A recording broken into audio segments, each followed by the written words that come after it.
Unless you've been living under a rock for the past 6 months, chances are that you've caught wind of the kerfluffle surrounding the release of the 2016 reboot of Ghostbusters. So what's going on here? Are Ghostbusters fans really a bunch of nostalgia-fueled bigots? Or is this whole thing just an epic game of misdirection? To answer these questions, we'll have to tackle the myth about diversity in Ghostbusters.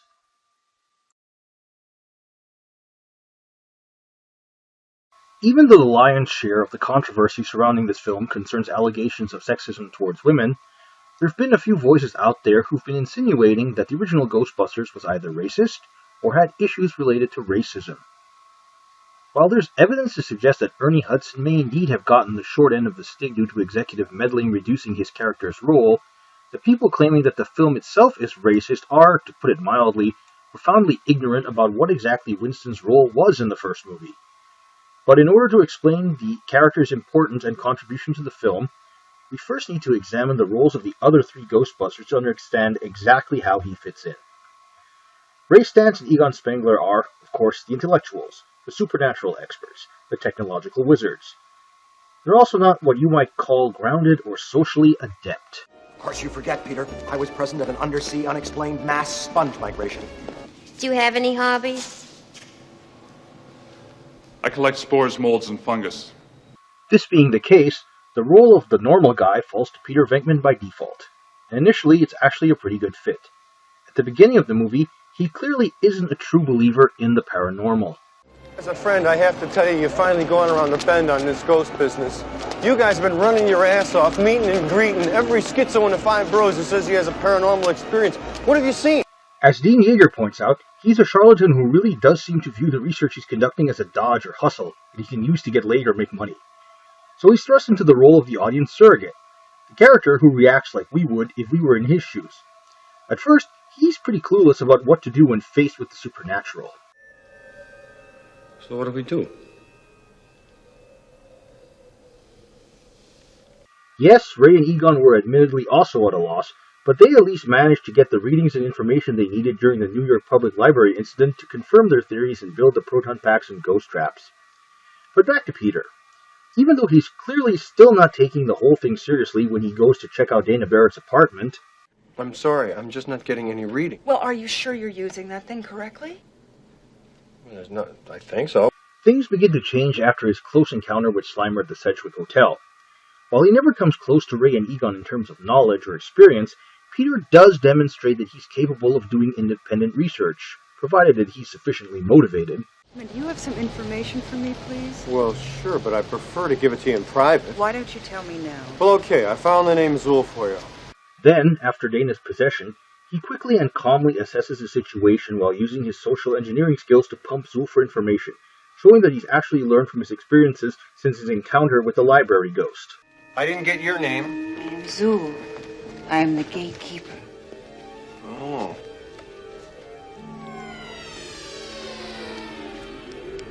What are we doing today, Zool? We must prepare for the coming of Gozer, Gozer, huh? the Destructor. Ironically, Peter's competence in dealing with the paranormal is inversely proportional to his suitability as an audience surrogate. The better he gets, the less qualified he is to represent us. Why? Well, the problem is that ghostbusting isn't just a job for him, it becomes his lifestyle. Because he lives in the firehouse with Egon and Ray and faces constant exposure to the weirdness of their occupation 24/7 without being able to get away from it, he inevitably gets used to it, which is good for him, but bad for us. And this is where Winston Zeddemore comes in. When he's introduced a little over 40 minutes into the movie, he takes over the role of the audience surrogate from Peter. Winston's the working class stiff, the everyman. If there's a steady paycheck in it, I'll believe anything you say. Unlike the others, he has no emotional or financial investment in ghostbusting beyond making his $11,500 a year. That's roughly $26,500 in 2016 US dollars, and can go home to his apartment at the end of his shift, crack open a cold one, and forget all about work. A luxury that Peter doesn't have. Well, at least not in the first movie. Peter clearly has his own bachelor pad in the sequel and lets Dana and her son Oscar hide out there. But Winston's more than just an audience surrogate. While Peter humored Egon and Ray and even indulged in their eccentricities even before he became a believer in the supernatural, Winston has no such inclinations. Hey, wait a minute. Hey. Hold it. Now, we're actually going to go before a federal judge and say that some moldy Babylonian god is going to drop in on Central Park West and start tearing up the city. Sumerian, not Babylonian. Yeah, big difference. No offense, but I got to get my own lawyer. In other words, he's the straight man who serves as the voice of reason and common sense.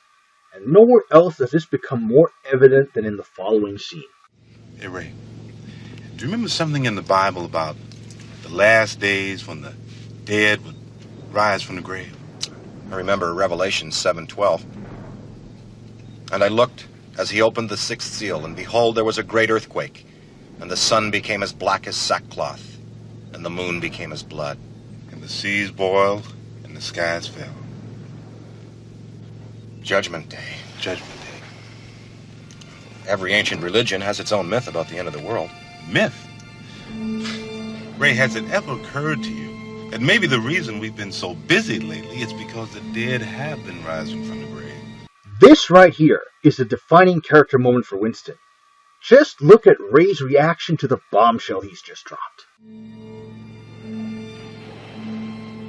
It's clear that Ray and Egon were so preoccupied in dealing with ghosts and having their life's work vindicated that they missed the forest for the trees.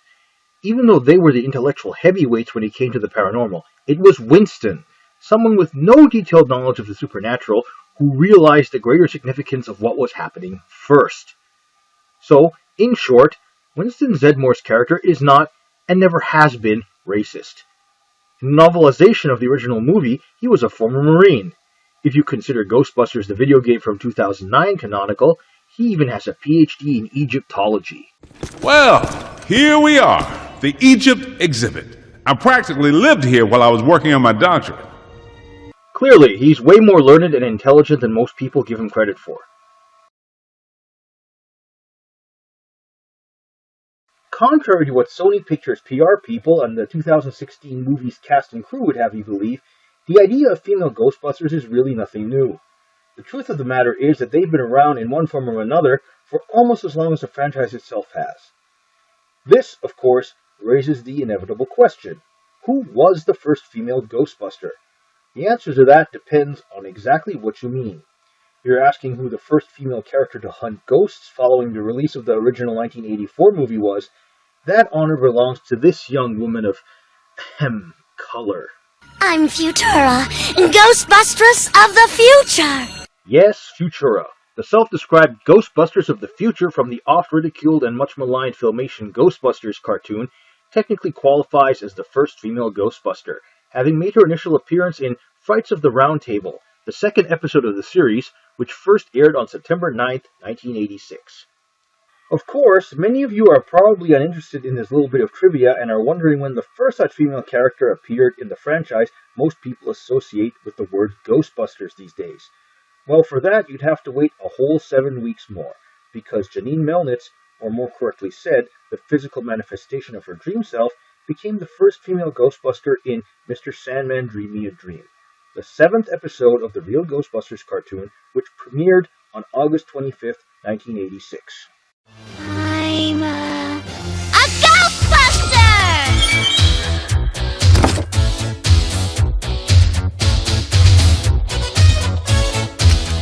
Good night, Winston Zeddmore.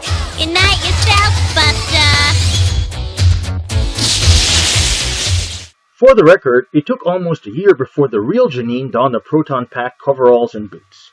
That episode, entitled Janine Melnitz's Ghostbuster appropriately enough, which aired on September 29, 1987 as part of the cartoon's second season, ended with her rescuing the Ghostbusters from Proteus, a primal god on par with Gozer the Gozerian. Now there's some real girl power for you. But I can hear the nitpickers complaining already.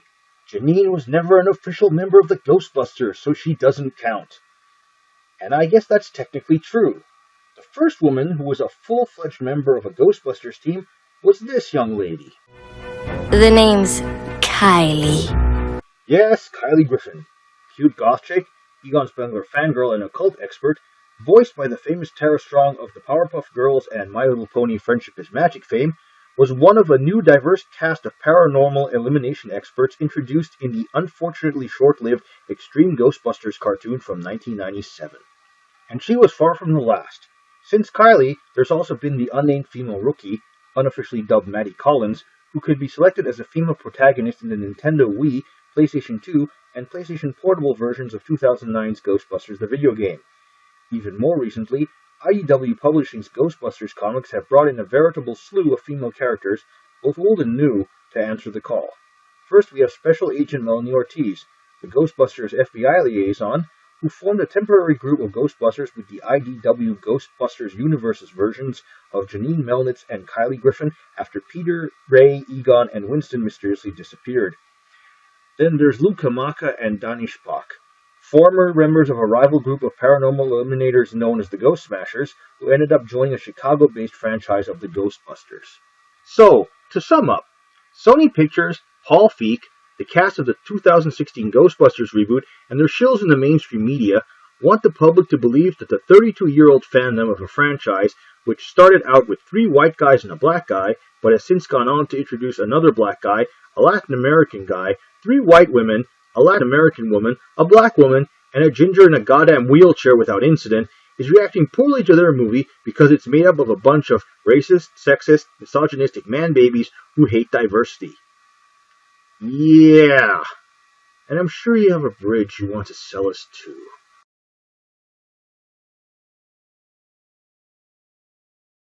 In a recent interview, Ivan Reitman, the director of the original Ghostbusters movie and its sequel, had this to say about the rather tepid reception the reboot has received. Well, look, it surprised me a little bit, but then I realized many of the people who were writing were about 8 or 9 years old when the 1984 Ghostbusters movie came out, and it was kind of a seminal moment in their lives.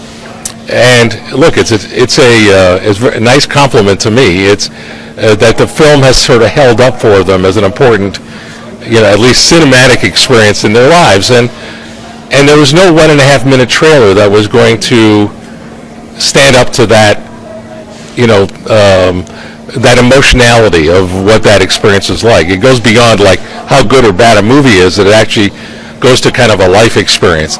And so I think the first trailer was fine. I don't think it was the greatest trailer. It certainly wasn't the worst trailer in the world. And I think there was a certain amount of gender bias by a tiny group of people who lurk on the internet. But I wouldn't put it that as much as kind of some sense of disappointment for people who went through this kind of experience for themselves. And Reitman's, well, right, man. For many of us, childhood was when we were happiest and experienced many things for the first time with the kind of wide-eyed inspirational wonderment that almost inevitably fades over time. For any revival, reimagining, or reboot of a classic property with a dedicated fanbase to succeed, your best bet is to stay true to the spirit and tone of the original and avoid making too many gratuitous changes. The ultimate metric, however, is quality. Even radical changes can be overlooked if your story is excellent and filled with great ideas. But woe betide the fool who fails to do either one. This is why, warning, spoiler alert, Pidge from 1984's Voltron Defender of the Universe being gender-bent into a teenage girl who assumes a male identity to unravel the military cover-up of the disappearance of her father and brother in the 2016 Netflix reboot Voltron Legendary Defender has resulted in its IMDb rating being higher than even the original cartoon, while Michael Bay trying to turn the Teenage Mutant Ninja Turtles from mutants into aliens resulted in widespread derision and scorn. Also, in spite of what the mainstream media would have you believe, this kind of negative backlash to radical deviations from the source material isn't a guy thing. Unless, of course, you seriously want to make the argument that it was all those pesky dude bros in the Gem and the Holograms fandom who sent death threats to John M. Chu, the director of the 2015 live-action movie, for gender-bending Eric Raymond into Erica Raymond and turning Synergy into a friggin' Aibo. Which brings us back to the 2016 Ghostbusters reboot, and how I'm pretty sure a lot of the people behind it are asking themselves some pretty basic questions behind closed doors. How did this happen? Who's to blame? Well, certainly there are those who are more responsible than others, and they will be held accountable. But again, truth be told, if you're looking for the guilty, you need only look into a mirror. See, the one person most directly responsible for the unusually vitriolic backlash this movie has received is its director, Paul Feig. To understand why this is, though, we need to go back in time almost 2 years to August 3rd, 2014, before he was even officially confirmed as the movie's director, I might add, when he made the following response to someone's accusation that his pushing for an all-female Ghostbusters amounted to a gimmick due to his tendency of having female protagonists and largely female casts in his big-screen movies. Now, this tired its current year argument was, at best, a very, very subtle insinuation that the person making the statement was sexist. It was only once Christy Puchko of Cinema Blend got her hands on the tweet and wrote an article the next day that someone in the media actually stated it outright for the first time, marking the official beginning of the critics of the all-new Ghostbusters are sexist and misogynist narrative. To be completely fair to both parties here, Puchko's article at least acknowledged the possibility that other reasons might exist for the admittedly unusual amounts of flack this project was receiving, and that it should ultimately be judged on its own merits. And Feig himself tried to defuse the situation with some reassuring tweets in December 2014. The goodwill was short-lived, however, because thanks to Feig and individuals like self-proclaimed social agitator Anne Thériault over the course of the next several months, the misogyny and sexism narrative would slowly pick up speed and crystallize into its current form thanks to comments and articles like these. And these. The first big mistake that Feig and his supporters made was misunderstanding the nature of the Ghostbusters fandom. Unlike other franchises, such as Star Trek and Star Wars, where a relatively steady trickle of new television and movie projects are always looming on the horizon, Ghostbusters as a movie franchise has pretty much been dead and languishing in development hell for the past 27 years. Well, 21 years if you consider Dan Aykroyd's uncredited cameo as Ray Stantz in the 1995 live-action Casper the Friendly Ghost movie as canon. Who are you gonna call? Someone else. Ghostbusters has endured over the years as a result of, among other things, the selfless efforts of fan groups, such as the Canadian-based Montreal Ghostbusters and Ontario Ghostbusters, who've become fixtures on the convention circuit as cosplayers raising money for charity. So, needless to say, Feig and the mainstream media seemingly accusing large portions of the dedicated fandom that helped keep interest in the franchise alive long enough for him to even make his movie, of being sexist and misogynist for not embracing his creative vision, didn't go over well with observers and those in the know. The second big mistake they made was doing very little to endear themselves to casual fans or the general public. From some pretty cringeworthy photos shot during a visit to a medical center by the cast in full costume, to proving that all the gender politics you ridiculed your detractors for claiming existed actually did exist, to leaked emails where Bill Murray was apparently threatened with legal action if he refused to make a cameo in the reboot, to accusing everyone who disliked the March 2016 trailer of being a sexist, misogynistic male bigot, thus erasing the opinions and existences of all the women who also hated it, to deleting or hiding comments on what has become the most disliked movie trailer in YouTube's history to promote this bogus narrative, to openly insulting your critics on Jimmy Kimmel Live. A lot of these guys, who... Terrific fellas! Yeah, who seem to have, I don't know, maybe very empty lives, are upset because they say, oh, well, we can't have female Ghostbusters because only men can fight imaginary ghosts in a make-believe movie. Yeah, baby. But then what they don't say when they're typing is that, like, 1 minute after they type that, their mom's like, get upstairs and take out the garbage! You're 45 years old!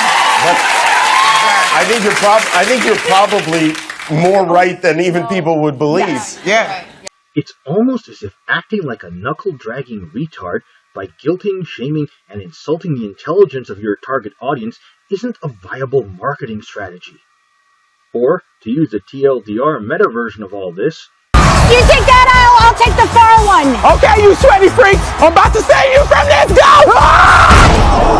Okay, so I don't know if it was a race thing or a lady thing, but I'm mad as hell. So, to everyone listening, here's my 2 cents.